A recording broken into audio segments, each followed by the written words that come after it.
A very good morning, class 12th.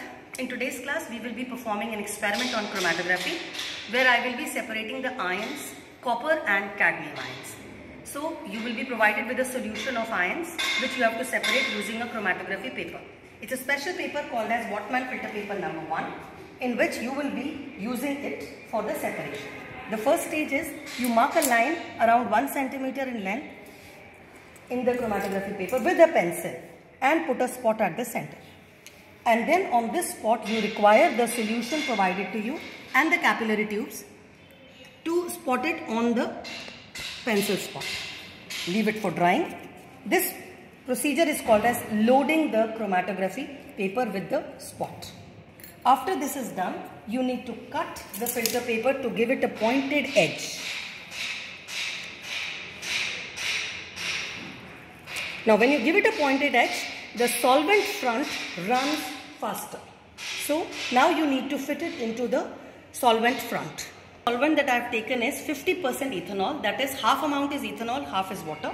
You can fill it in a boiling tube and then you will require a cork which has a cut mark in it to fit the chromatography paper.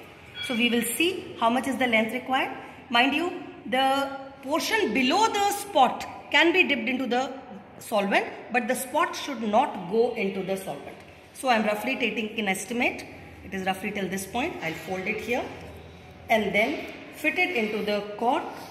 There are other ways to fit it also, whatever your school has got arrangements and apparatus accordingly. Now you can fit this into this running phase where you can see the paper is touching the solvent, but the spot is much above. The spot should not touch the solvent. Have a look at this one. I had started this a little earlier. Can you see? The solvent as now has passed the stage and it's moving up. So it will take time to rise up because it is moving against gravity. Now let's have a look at this.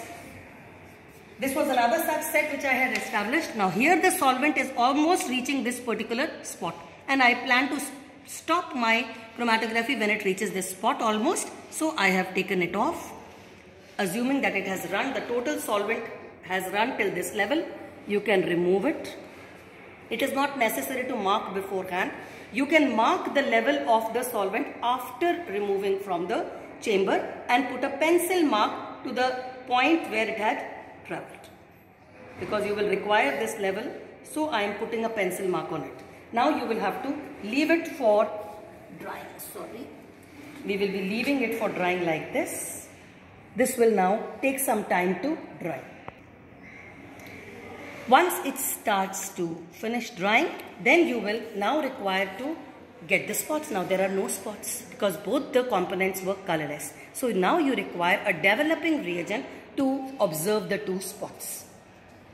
Yes. The developing reagent that I am using is sodium sulfide, and this is the Petri dish in which I will take some sodium sulfide as a developing reagent. You can even use a sprayer, but since I did not have a sprayer, I am using it like this. Once your chromatography paper is ready and ready to load or develop, you can need to pass it through the Petri dish. So I would now be passing it through the Petri dish. And that's it. Can you see? The colors have appeared. Now these are two colors. One is yellow, the other is brown. Yellow is for cadmium and brown is for copper. So yes, you can observe the yellow component has traveled more than the brown. This shows that yellow component is more mobile or it is more solvent friendly, while the black component of copper, the formation is nothing but the copper sulfide, and this yellow is nothing but the cadmium sulfide formed, and they are spotted, they are separated now. I had used a mixture and you can see cadmium and copper have been separated now in this chromatography sheet. Now this is my chromatography paper and this is, let's say, the solvent level which should have been marked. Now what do you need to do is, this is the reference line, this is the dot from where the component traveled. You need to mark the point at which the component has major concentration. So my black spot is tentatively here. So this is my spot for travel by the copper ions and this is my spot for the travel by the cadmium ions. Now you need to measure the lengths.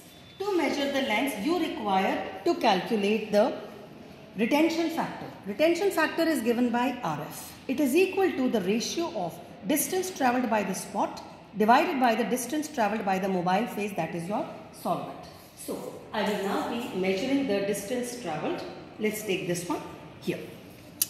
So, as you can see, this is my 0 point, and you can see the distance from the reference line to the mobile phase is 5.3.